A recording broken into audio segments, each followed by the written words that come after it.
uncertainty, disbelief, self-doubt. Have you ever experienced any of these emotions? Sometimes in life, we may begin to question ourselves and maybe even doubt if we have what it takes to get to where we're trying to go. If you've ever felt that way, then trust me, you're not alone. I understand. Today on Quiet Voice, Fearless Mind, we'll be talking about how to conquer limiting beliefs and how to overcome self-doubt. Stay tuned.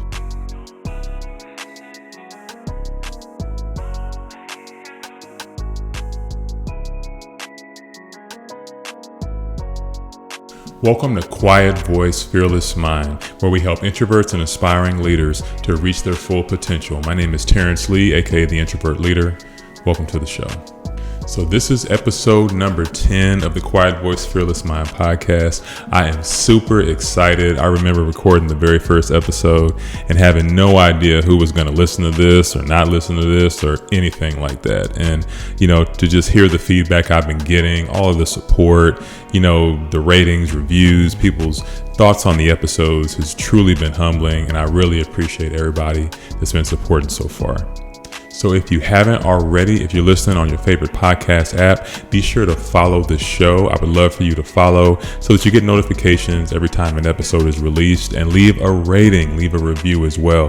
That definitely helps because I read every single review, every one, and it really helps me with just trying to hone in and really make the show better and improve every single week. And if you're watching on YouTube, make sure to subscribe to the channel, Introvert Leader, and hit the like button and comment as well. So today we're going to be talking about something that I'm very passionate about. And I think part of the reason I'm so passionate about it is because it's something that I dealt with for a long time. And it's part of the reason that I created the Introvert Leader platform. It's part of the reason that I wrote my book, Quiet Voice, Fearless Leader, because for so long I experienced self-doubt. And I really wanted to help people that might be dealing with the same thing, going through it at whatever stage in life they're in. And it's really the genesis of a lot of what I do day to day with this brand. So with that said, we're going to get into, a few tips as far as overcoming self-doubt. And I want to share a few things with you all in terms of where I've come from and where I am now. So have you ever had somebody believe in you more than you believed in yourself? I mean, I'm talking about there was something that for whatever reason, you just didn't think you could do it. You didn't think you were good at it. And you didn't think you quite would measure up, right? But for some reason, there was somebody else that was like your champion, or the person that, whispered in your ear, told you could do it, like whoever that person was. I want you to think about that person right now. So for me, one of those people was my high school basketball coach. So when I was in high school, I could not shoot free throws. I sucked at free throws. Some of you might remember Shaq back in the day, how he was a really bad free throw shooter. That was me in high school. I was a good player, I was all area out here in the Dallas area and stuff. Actually, I was in a, newspaper article. They wrote an article about me in the Dallas Morning News. That's me kind of, bragging a little bit. But I was a pretty good player. But I couldn't shoot free throws. I couldn't. And it's something that I tried to work on. And for whatever reason, I just was not good at them. So anyway, I played for Plano Senior High School out here in the Dallas area. And our rival was Plano East. That was our rival high school. And so every time we would play them, the stands were packed. It was a big deal. And so my senior year, we were on the road. We were playing at their school. And it got down, and the game was a close game the whole way. And it got down to the fourth quarter. And it was the fourth quarter. And I'll never forget, we were down by 2. And I got fouled, right? And part of the reason that they fouled me is because they knew I couldn't shoot free throws. So they fouled me, and it was my turn to go to the line to shoot. And my coach, Coach Hicks, shout out to Coach Hicks, he called a timeout. And in the huddle during that timeout, and the team centered around him, and I'm sitting there, and of course I'm over there. My nerves are bad because it's a whole bunch of people looking, and I'm about to go to this free throw line. I suck at free throws. I'm like, okay, all right, this is going to go all bad. So Coach Hicks looked directly at me in my eyes. He was looking directly at me like nobody else in the huddle. And he said, when Terry Lee hits both of these free throws, we're going to do X, Y, Z. And then he like drew up a play or whatever, right? But it's the way he said it. Like he looked directly at me and he said, when, not if, when Terry Lee makes these free throws, we're going to do this. And it's something about when he said that, like, I don't know what it was, but something about it gave me a confidence. Like it put like a battery in my back. Like, you know, I was kind of depleted a little bit before that huddle because I didn't want to shoot those free throws. Like I just thought I was going to miss them. But when he said that, I remember walking to the free throw line feeling different for some reason. And what's crazy is I walked to the free throw line and I made both. I made both free throws, sent the game into overtime, and we ended up winning the game. And it was a great feeling. It was a really good feeling. So it's interesting because doubt can creep in and sometimes we don't even know it. So in that particular case, I didn't realize that my mind was full of self-doubt. I just assumed, well, I can't shoot free throws, right? The reality is I had told myself I couldn't do something. So the fact that I had already told myself that, I was creating doubt in my mind.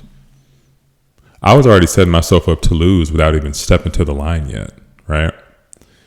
And how many times in life do we do this to ourselves? You know, have you ever told yourself that there's something you couldn't do? And the fact is, you might 100% be able to do it, but because you've told yourself that you can't, or because somebody else might have told you that you can't, you believe you can't. And it's really unfortunate sometimes we put ourselves in these situations where mentally we block ourselves, and it can really be something that holds us back and holds us down. So one thing that I did want to do is I wanted to look at the definition of doubt. I think it's very important to understand words, to understand what the words mean. So when we talk about doubt, doubt is a feeling of uncertainty or a lack of conviction. Fear of uncertainty or lack of conviction. So my question to you listening to this would be, what are you uncertain about? What are you uncertain about?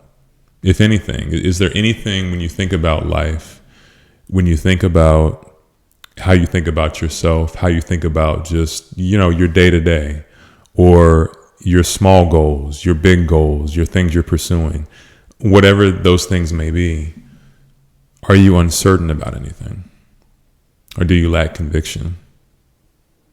So I'll give you an example from myself. So when I used to think about speaking in front of people, right, whether it was a meeting or a speech or whatever the case was, just speaking in front of groups, there was an uncertainty behind it. And I feel like that uncertainty was, am I going to mess up? Am I going to forget my thought? Am I going to stutter over my words? Am I going to stumble? If someone asks a question, will I know the answer? Like all of these questions would go in my head and it created uncertainty, right? So do you have anything like that? I mean, that was the big one for me. It was speaking in front of groups. Even today, there are a lot of tips and a lot of tools that I've learned through work and through practice and through mentorship that have really helped me with speaking in front of people, with communicating. And that's really one of my just extreme passions when it comes to what I do, is helping fellow introverts and just, you know, leaders in general with communication, because I really struggled for a long time with that. But what is it for you? There might be something where you feel uncertain at times. And you might really want to do it. You might really want to pursue this thing. You might really want to do this thing, but for some reason, something's holding you back or something's making you feel like you're uncertain about it. Another one for me was when I began to get in different leadership roles and roles that honestly, I didn't know if I could do at the time. I've talked about this in some past episodes where, I got put into some of my first leadership roles in my engineering career.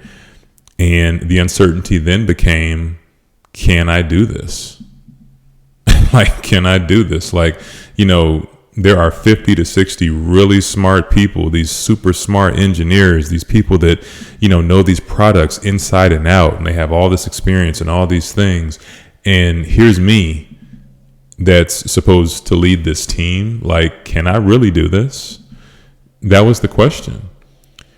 And it created uncertainty in my mind. I would ask myself, why did I get picked for this? Like, somebody must have thought I could do this role, but I don't know if I can do it. I've had that feeling. I definitely know what that's like. So the other part of doubt talks about lacking conviction. So let me tell you all something that I do not lack conviction about. And that is when I think about my family. When I think about my family, I know without a shadow of a doubt that if my family was ever in harm's way at all, I'm going to do whatever I need to do to protect my family. Like, whatever. Like, there is no doubt, no hesitation, no question, no anything. I lack no conviction on that, right? Now, on the flip side, and I'm just going to be honest here, I set a lot of goals for myself every single year. I set some very big goals for this year. And do I honestly, without a shadow of a doubt, believe I'm going to accomplish every single goal on that list based on where I am right now? I don't know. Like, I'll tell you that I'm working extremely hard. I'm pushing. I'm getting a team in place, and I'm, doing a lot of different things to accomplish certain goals and get to certain places. But I don't know if I'm going to accomplish every single one. I really don't know. All I can do is I can do the work, and I can push and, control what I can control. But I would say that it's not like I know without a shadow of a doubt, with just zero uncertainty, that I'll accomplish every single thing on that list. And it may be the same for you, right? Like, there may be some things that you feel strongly about it, like you want to do certain things, but maybe in the back of your mind, there is some doubt. Maybe things don't play out completely the way that you thought they were going to in the beginning. Maybe you were thinking things would go a certain way. Hey, us introverts, we love to overthink, right? Like, sometimes we'll think things are going to go a certain way and they don't go that way. And then we may begin to overthink the entire situation. I know I do that all the time. I'll have a certain thing planned out and then it just goes a different direction. And now my mind begins to overthink. So when you're in those situations, I think it's very important to realize when doubt is creeping in. Realize when doubt is creeping in, because when you realize it, then you can defeat it. See, when it creeps in and you don't even realize that it's crept in and it's just in your mind and it's lingering, then it just continues to linger and continues to wear you down. But when you can see it for what it is, then you can begin to do something about it. Introverts are too quiet and too weak to lead. Have you ever heard this before? Well, my name is Terrence, and for years as an introvert, I didn't think I had what it took to be a leader. What I learned was being an introvert is my superpower. If you want to learn how to have success as an introvert, then go to quietvoicefearlessleader.com to learn more.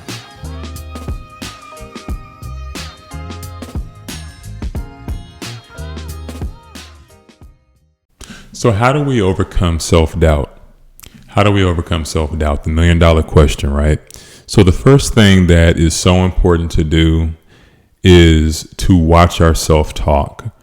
We have got to monitor and watch our self-talk. We should be our biggest fan. Our mind can go in a million different directions. It's truly a roller coaster, right? It's like there's a good day and things are going well. And then something goes bad or something goes the way we didn't plan, and then things go down and our mind can spiral. And it becomes this constant up and down that it feels like it's never going to end.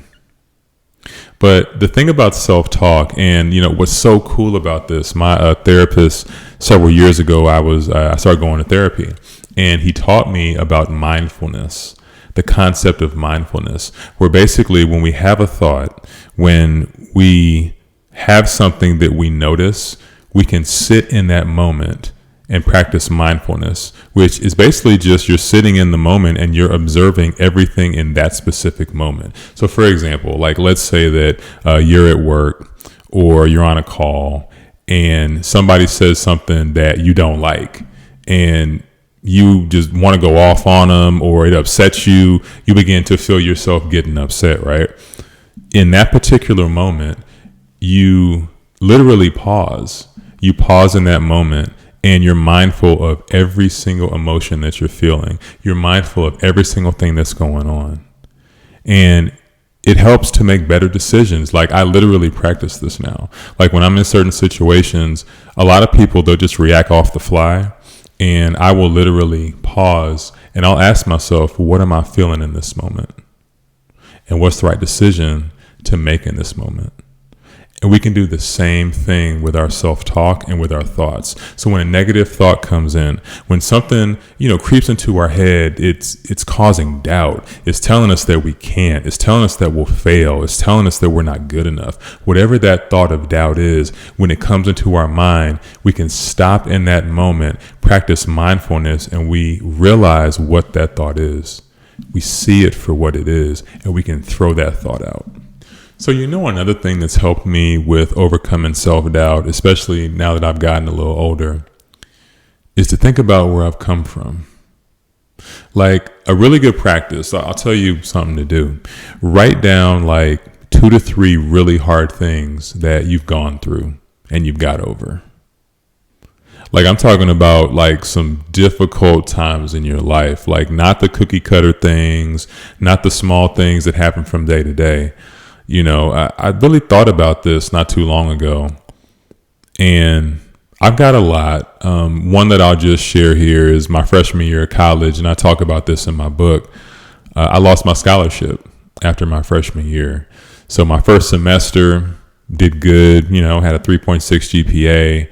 At that time, I was kind of feeling myself, I was like, all right, this college thing is easy, So that second semester, I came back, I went to Dallas for the winter break, and I went to school in Tallahassee, went to Florida A&M. So I got there for the spring semester, and I told myself I was going to party a lot more. It's like, hey, I did good last semester. I can kind of kick back and, just do my thing a little bit for these next few months, And that's what I did.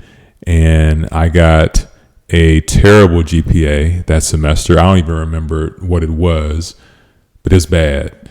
And I do remember my dad's face when he saw my grades for that semester. I will never forget that. And long story short, I got a letter from the scholarship office. It was a Distinguished Scholars Award is what the award was at FAM. And the letter basically said I had lost my scholarship because I had dropped below the minimum grade point average. And I was devastated. I had a full ride to go to school there for 4 years for free. And all of that was gone. I was torn between, was I just going to move back to Dallas? Was I no longer going to go to college and I was just going to have to just get a job and stay in Dallas? What was I going to do? Right. And it was a very difficult time. I didn't really know where my future was going. And, thank God that I was able to get some partial scholarships. I applied for everything. I applied for every scholarship I could find, took jobs on, working. So basically I worked through school. I had partial scholarships. I just did what I had to do. I scraped and fought. I chose to fight. And at the end of the day, long story short, graduated with an electrical engineering degree. And here I am several years later. And, I was able to leverage that degree and eventually get into leadership roles. And now I'm in program management and, I've had a pretty nice career in the defense industry. So I just, sometimes you don't think about your past because it's your past, right? Like you've gone through it, you've got to another stage in your life, and you forget some of those obstacles, you forget some of those hurdles. So what have you got through? What have been your hurdles? What have been the things that tried to take you out? The things that tried to take you down? Whatever those things were, think about it. You got through it. You got through it. You defeated it, whatever it was, and you're here today.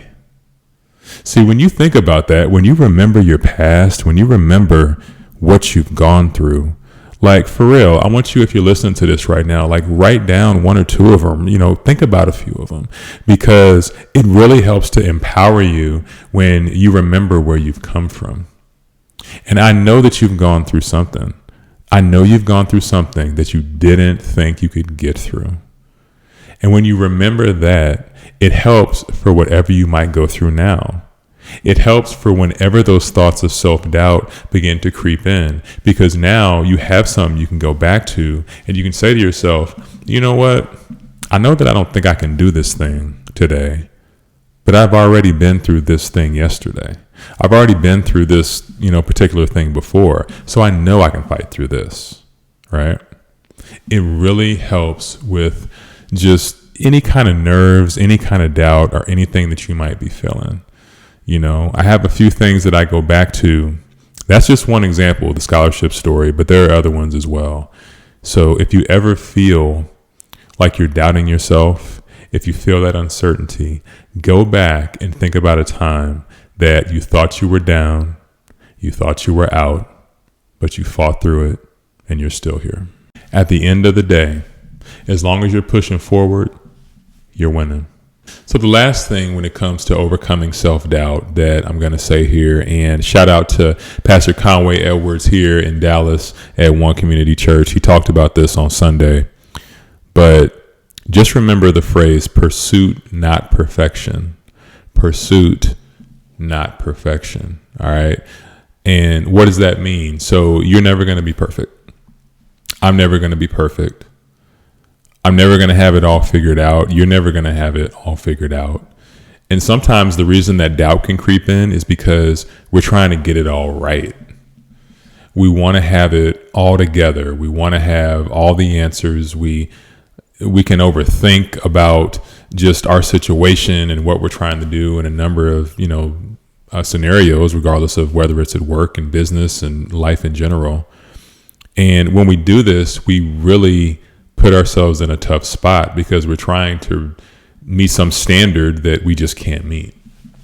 And so it can cause doubt to creep in when we don't meet whatever that standard is, right? And the reality is all we can do is pursue to be the best people that we can be.